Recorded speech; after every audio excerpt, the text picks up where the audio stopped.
So, welcome back, everyone. I'm here with the beautiful, amazing, soulful Matthew R. Reynolds, theater artist, educator, consultant, and creator of the Crafter Equity Lens process.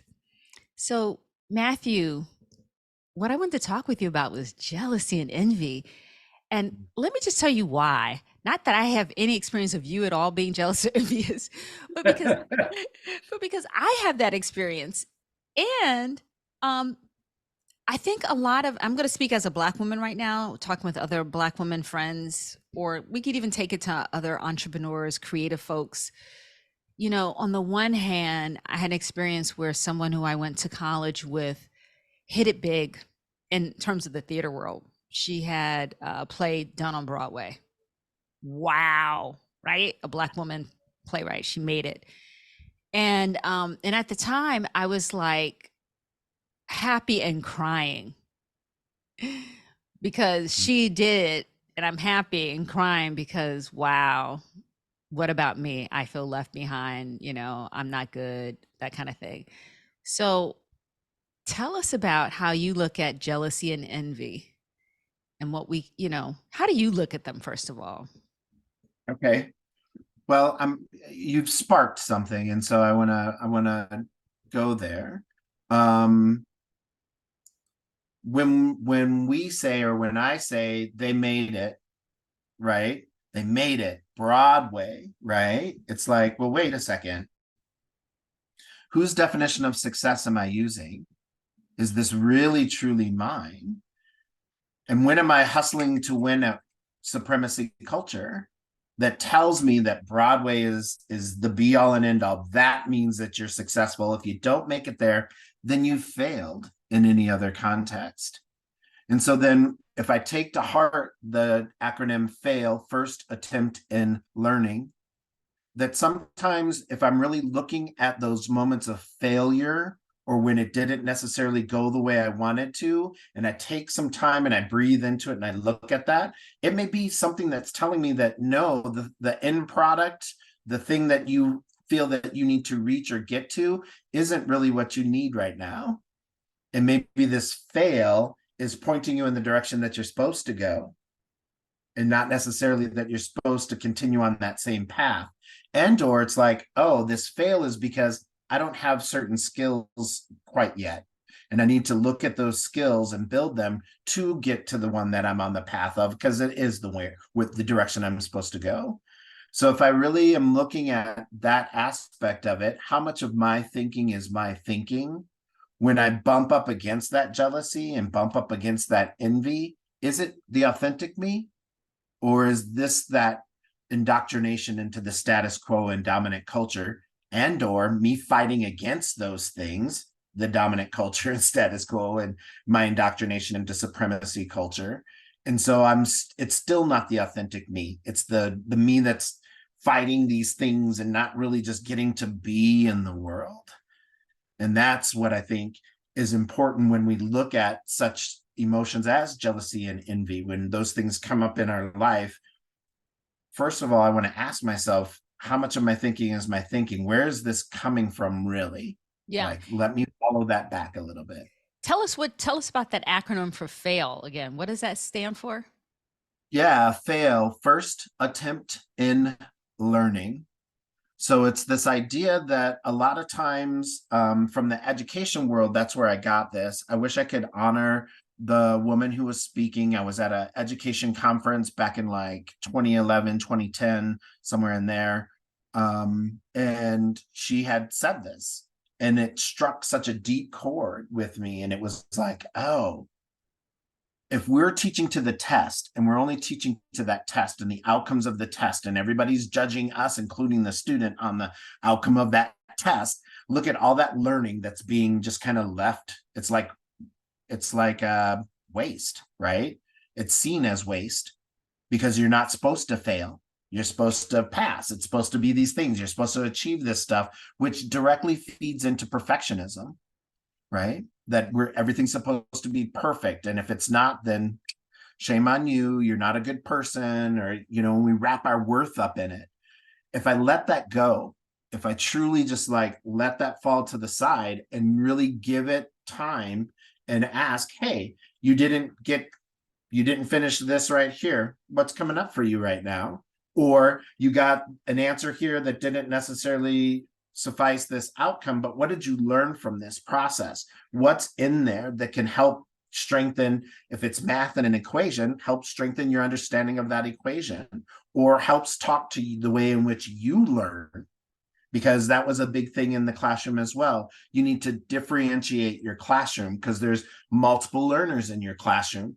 And so I took it even another step further. Not only are there different styles of learning, right? There are different lived experiences in front of me that aren't what the status quo and dominant culture tells me, that aren't just physical attributes. It's how they're being raised, where they're living, if they've got a home, because there's so many other things that can take that away from students, that that feeds directly into why they're not achieving according to the status quo's definition of achievement. Wow. So much in there. And what came to me was, do you have a coach? Because I feel like for you to really do that first attempt in learning, is this what my really, wait, what are my values of success? It's like just to snap yourself out of a trance. It helps if you have someone else to talk to or to remind you. So how do you snap yourself out of that? I have a coach. I do have a coach. I also, it's part of my community. So when I'm asking for or pulling in, or people come to me, looking for community, and I become part of their community, accountability, responsibility, integrity are for me at its core. And so I explain to people, this is how to support me or how to hold me accountable. My shadow is deep and wide and can be as sneaky and slippery as it wants to be. And so I definitely need multiple people to be like, wait a second, Matthew, you just said this, and now you're doing this. And it seems that you're out of integrity with yourself. Is that true? Kind of thing. And not accusatory, not the shame and blame, not the beat me over the head, kind of thing. But really invite me to look at that stuff. And I think that that's important for us to have in our life, because it's one of the things that the dominant culture does not like. It does not like to be held accountable. And it's the number one thing, I believe, for us to really get to our authenticity, that we're not just these layers that have been sloughed onto us by that dominant culture and the status quo over our years of living, right? That dampens our authenticity. But our authentic self really wants to be held accountable, and wants to be held accountable so that it can be fully realized, I right? was just going to say that, so that it can be supported to come forward and to Yes. stay forward. That's a whole different view of accountability. Wow. Yes. It makes me feel like, oh, uh, I want that, rather than, oh no, somebody's going to hold me accountable. Mm-hmm. Mm-hmm. Right. Right. And how much of your thinking is your thinking? Like, where did we get that it's a bad thing? And it kind of, now I'm, so it ties in with this. Somebody recently was like, oh, but Matthew, it's so hard, it's so difficult. And I'm like, yes, and why is hard and difficult a bad thing? Who told me that hard and difficult has to be this, if that everything needs to be, oh, here we go, everything needs to be comfortable? So another tool of white supremacy culture is that you have a right to be comfortable. And that's why we keep building these creature comforts and things. And we're out of balance with mind, body, and spirit with them, because they've been utilized to bamboozle us and lull us into apathy and into these ideas that, no, can't do that because that's too much work, or I have a right to have these things and do this stuff. And it's like, on a certain level, we all have a right to live, right? We all have a right to be comfortable. And yet, if that's the only thing I'm seeing and that's the loop I'm stuck on, how does that feed into things that I'm not even going to try? I'm not even going to try to look at my jealousy and my ideas of that. And I'm not going to look at my shadow. I'm not going to look in the mirror. I'm not going to hold myself accountable to these things that I'm actually dehumanizing others through my speech and my actions.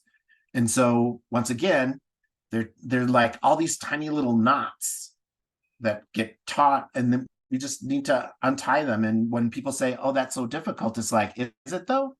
And if it is, so what? Let's keep going. It's difficult, yeah, but look at what's on the other side of that. Everybody feeling upheld and supported and loved unconditionally in a world that isn't based on the oppression of anyone, and not necessarily a utopia where everything is nice and beautiful every single moment and every day. No, I believe that as these multifaceted beings that we are, we have this plethora of emotions that we can go through and all these lived experiences. So why don't we live life so that we do go through all of them? Whoa. Matthew, if people want to follow you, if they want to know more about this way of being accountable, how do they get in touch with you? Well, thank you for asking. You go to my website, www.mrrconsulting.org. So mrrconsulting.org. And on there, I giving away a free PDF, the 5 stages to crafting your equity lens. And if you look at that PDF, download that PDF, it'll connect you with my emailing list. And so you can just go ahead and sign up there, and then you'll get these gentle reminders on Mondays. You'll get some other offers that I have going on. And actually, in my book, the 4th chapter is Fail, First Attempt in Learning. So Oh, tell us the name of your book again and where we can get that. my book is Biggest, Fullest, Brightest, Hmm. Shifting the Consciousness of Humanity. And if you go to Amazon or Barnes and Noble, you can either order it from them if that's where you feel drawn to. You can also get the ISBN number from there and take it to your local bookstore and give them the ISBN number and order it through them. Okay, the biggest, brightest, Biggest, fullest, brightest, biggest, fullest, brightest. Say that last bit again about consciousness. shifting the consciousness of humanity. Shifting the consciousness of humanity. So you did not come here to play a small game. No. And I'm not here to play a game. I'm not here to play a game. I'm here to allow humanity to really, for me, we've huge judgment. I believe that we, humanity, have stopped actually being humanity led. We don't lead with our humanity. We don't see somebody else's humanity first. We've compounded so many stereotypes and ideas and single stories about the other kind of thing, that it's like, I don't need to meet you. I got Google. I don't need to talk to you. I got this, I got that. And so our connection is being blocked by these creature comforts and things that we have, and we're no longer connecting with one another. We can use these tools as we are right now and still have a deep human connection, right? And yet there are folks who use these tools so I don't have to meet you. I don't have to talk to you. I'm told and fed all the interaction I need to have with other human beings. And yet it's one of the core things that our body craves and wants, is to have that sense of belonging and to have a community that you belong to. So how do we make sure that we shift this to be more humanity led? The first thing on a lot of folks lists, especially with like corporations and organizations, is all number based. What are my metrics? How much did we sell? How much came in, et cetera, et cetera? And when do we shift to actually look at the human being behind those numbers? So to me, that should be first, second, third, fourth, maybe even fifth, is the human being. How are their needs being met? What are some of the things that are going on, et cetera, et cetera? What are people's names of the people I work with and in community with every day, kind of thing, right? And then we can start looking at the numbers that are going to come out of that. But when we've flipped it and the numbers and everything are first and foremost, and the humanity is way down here or not even existent, then of course we have things that are destructive to humanity, to the employees. You have a huge turnover rate, et cetera, et cetera. Mm. So get that book, Biggest, Mm. Fullest, Brightest. Thank you so much for being with us, Matthew R. Reynolds. Thank See you you so much next for having me. see you next time, everyone. Thank you for being here. Peace.